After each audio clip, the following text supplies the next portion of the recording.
Tantor Audio, a division of Recorded Books, presents Awakened by Her Bear by Felicity Heaton. Narrated by Elizabeth Hart and Troy Duran. Chapter 1. Bronwyn shook as she stared at the screen of her laptop. It blurred, the words swimming out of focus, as her mind struggled to comprehend what she had just read. She jumped as another email joined the chain, this one containing a link. Her hand trembled as she moved it to the touchpad, shifting the pointer to the link, and she swallowed hard as her finger hovered, debating whether to click it. Another email appeared, this one containing a single ominous sentence. "We know you're there, so open the link, Bronwyn." Her gaze leaped up to the tiny lens of the webcam, her heart rushing in her ears as she realized they were watching her. Someone had hijacked her webcam, and now they were sending her sick emails about her brother. Another email joined the chain. "Open the link." She drew down a deep breath, attempting to steel herself. It did nothing to calm her nerves. She glanced around the small cafe, thankful that it was empty, and grabbed her laptop, bag, and coffee, and moved to one of the window tables, where she was as far as she could get from the baristas. Bronwyn slumped into the low armchair and set the laptop down on her knees, angled the screen back so she could see it, and rifled in her bag for her earbuds. She had come here to make use of the free Wi-Fi to catch up on her emails and her favorite TV show, stealing some quiet time for herself, away from the pride. Only at the top of her list of unread emails had been one with a single word for a subject line. Andrew. Curiosity had made her click it, and fear had kept her staring at it long after she had finished reading the explicit text that had detailed all the ways they were going to harm her brother if she didn't do as they wanted. She glanced out of the window at the sultry evening, part of her wishing she had never come into Whistler, and the rest of her thankful that she had. If Andrew was in trouble, then she had to help him. He was her only immediate family, and while they didn't see eye to eye at times, she loved him deeply and would do anything for him. Bronwyn pushed the headphone jack into the socket and clicked on the link. An online meeting site popped up and she clicked again, accepting the invite, her stomach churning as she tried to mentally prepare herself, aware who had her brother. Archangel. The fiends had taken him again, must have captured him when he had been returning from his latest trip to Vancouver, one he had made every month for the last few years, always leaving her on the 1st and rolling back into the Pride around a week later. Or 2 weeks, as it more frequently was these days. The time he spent away from her was growing longer and longer, and it worried her. Andrew had grown bored of life at the Pride, and she was starting to get the feeling he preferred being in the city, or maybe being away from her. Since he had matured, he had been less interested in hanging out with her, had begun to view her as a nuisance, one who cramped his style and put off the females he wanted to impress. A picture opened on the screen, stuttered as the image shifted, growing pixelated, and then it became clear. She gasped. Andrew. He kneeled on the concrete floor of what looked like a containment cell, held behind a thick wall of glass that was far too familiar, haunted her dreams most nights. Archangel had caught him. The hunters had captured her brother and were holding him in a compound again. Her heart ached, and fear swamped her as she stared at her brother, where he leaned forwards over his bare legs, his dark head hanging close to them, his arms bound behind his bare back by thick metal cuffs. Crimson patches stained the pale concrete in front of his knees. Bronwyn reached a trembling hand out and brushed her fingers across the screen, blinked away the tears that blurred her vision as she fought to make herself believe what she was seeing. "Say hello to your sister, Andrew." A haughty female voice came over the microphone, her accent Canadian. Andrew lifted his head, his golden eyes bleak as he stared at the owner of the voice. Bronwyn covered her mouth with her other hand, her fingers shaking against her lips as his gaze shifted to the laptop someone was clearly pointing at him. Bruises ran across his cheeks below his eyes, and there was a thick gash over the bridge of his nose. Blood had run from it to mingle with the crimson that drenched the lower half of his face, completely covering his mouth and chin. Bastards, she breathed and glanced at the baristas. Wanted to scream at the bitch who was holding her brother and had been torturing him by the looks of things, but knew that if she did, she would draw their attention. They would want to contact the authorities, and this whole situation would only get worse for her and for her brother. She tried to hold it together so they didn't suspect anything was wrong. But it was hard as she stared at Andrew, as rage kindled in her veins and had her close to growling and flashing her fangs as they dropped. Let him go. He's done nothing wrong. We're not a threat. Archangel were meant to only target non-humans who were a danger to mortals, but the noble cause was a front.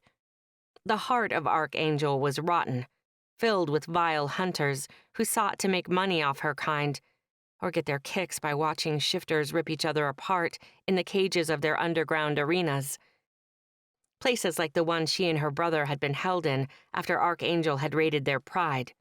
None of her kin had been a threat to humans. They had been peaceful, happily coexisting with them. Archangel hadn't cared.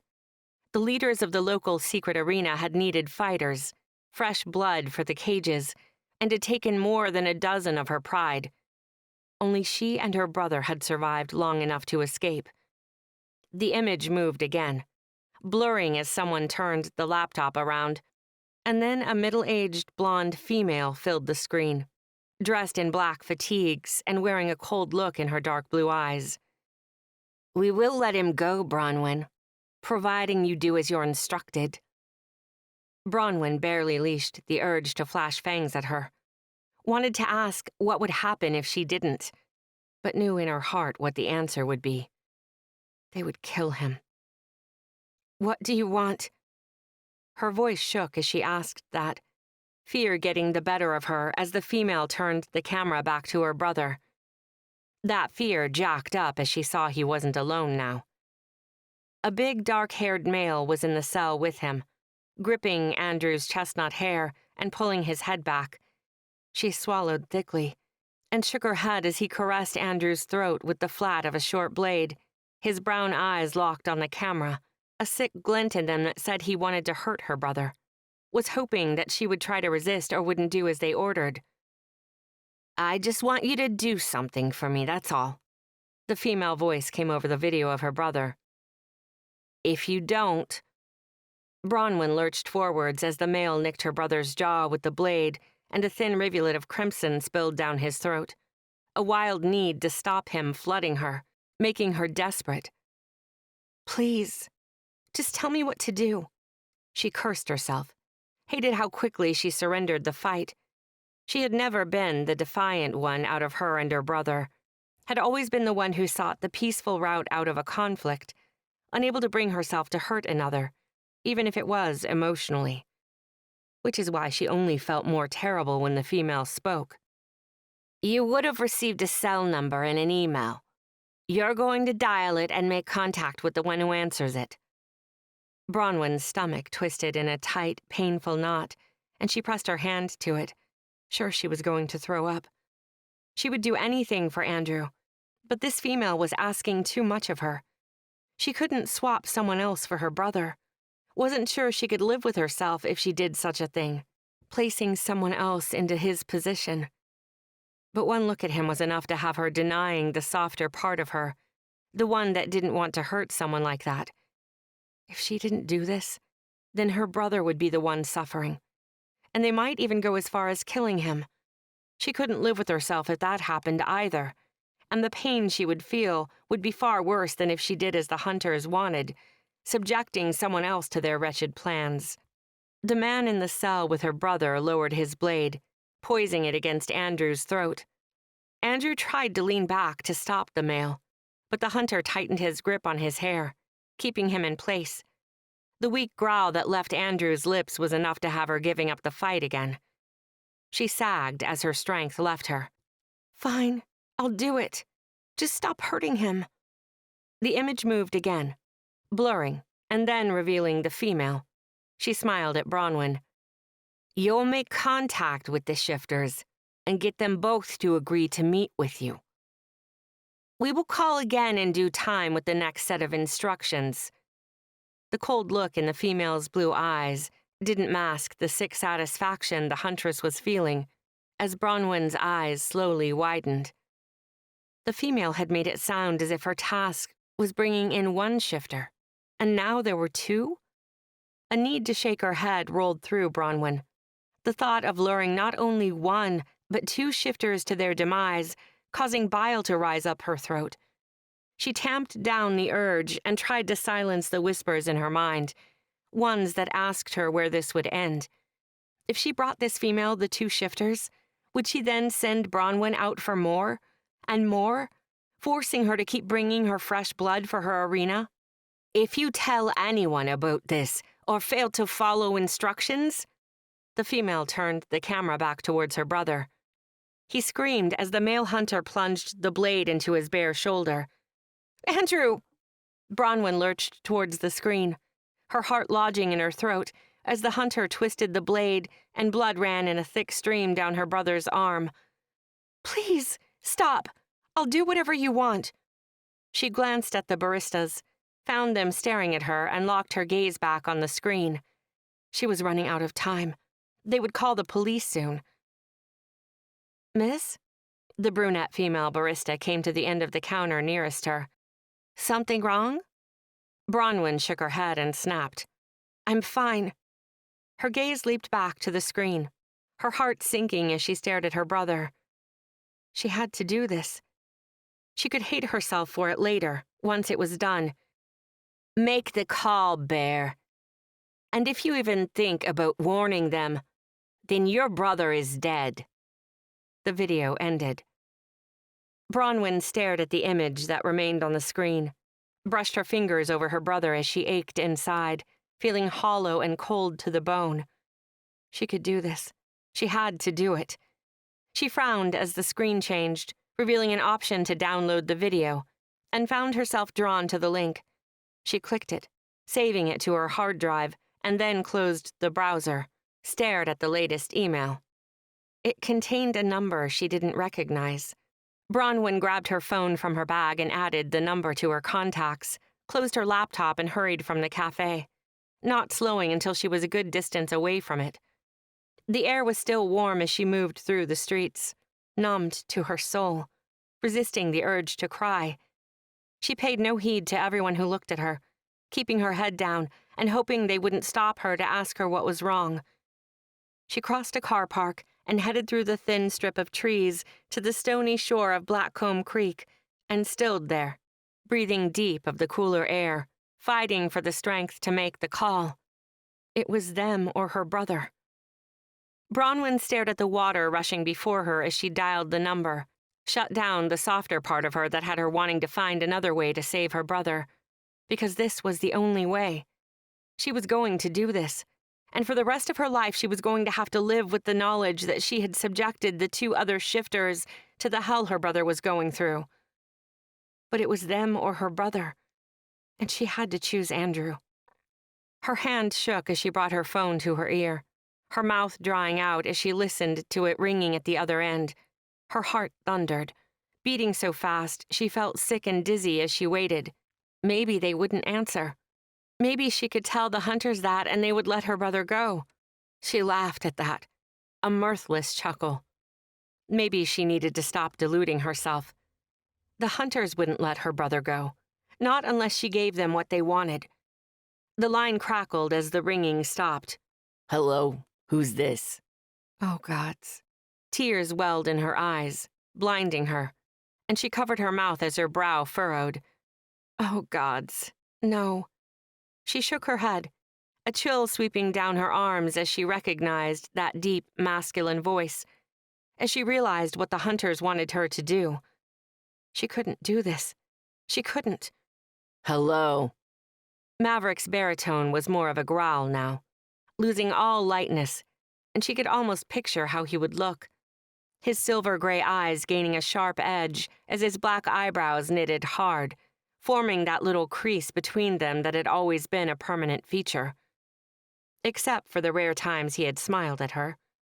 It had been so long since she had heard the voice of the grizzly who was like another brother to her together with Ruin, one who had protected her countless times and had taken good care of her when they had all been held captive by Archangel. The urge to tell him everything that was happening was strong, had her afraid to speak in case she accidentally blurted it.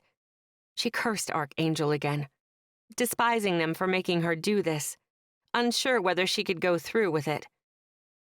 "Anyone there?" Maverick said. "Maybe it's a prank call." Ruin's voice was distant, but she caught it. Wanted to cry and scream at the same time as she thought about handing these two bears over to the hunters. Maverick snapped. "Who'd prank call me?" Ruin muttered. "Someone with the death wish?" Maverick huffed at that. Bronwyn couldn't believe she was going to do this, but it was her brother's life on the line. She denied the urge to tell Maverick everything, to trust that he could help her. The hunters would kill her brother. "I'm hanging up." She panicked, whispered, "Maverick." Silence, and then his deep voice rolled over her. "Pooh Bear?" She huffed now. "I told you to stop calling me that." He cleared his throat, sighed. Not a sigh of exasperation, or any emotion she could decipher. He always had been skilled at hiding his feelings, but if she had to name the feeling behind his sigh, she might have called it relief, or something akin to gratitude, as if he was glad to hear she was alive. They hadn't spoken since the raid that had freed them from captivity, had gone their separate ways thanks to her brother, but she had missed him and Ruin every day of the 20 years they had been apart. Ruin said, "Who is it?" Maverick's deep voice warmed her and irritated her at the same time. "It's Winnie." "Little Winnie the Pooh?" Ruin sounded as surprised as Maverick did, and then his tone darkened. "What's she doing calling you of all people? What the hell's that supposed to mean?" Maverick growled back at him. "What's wrong with Pooh Bear calling me?" Bronwyn smiled at how familiar all of this was.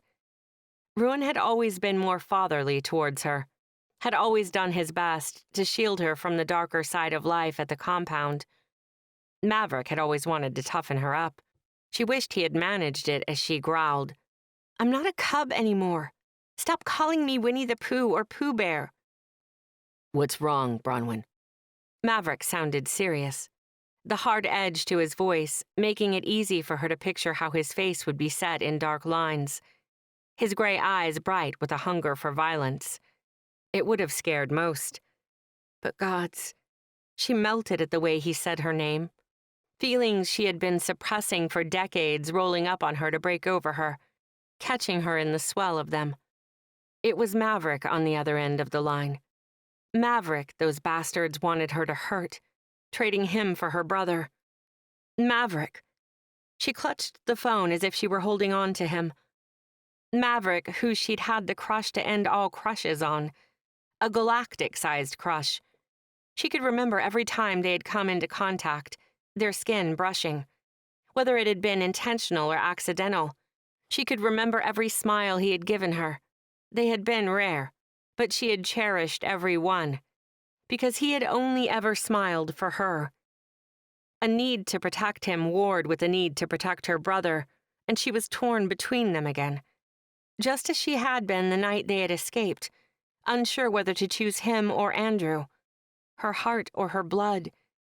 She squeezed her eyes shut, sending tears slipping down her cheeks, and drew in a shuddering breath to steady her nerves, to give her strength. Because she had to do this. She had no choice. She lined up the words and forced them out. "I'm in trouble."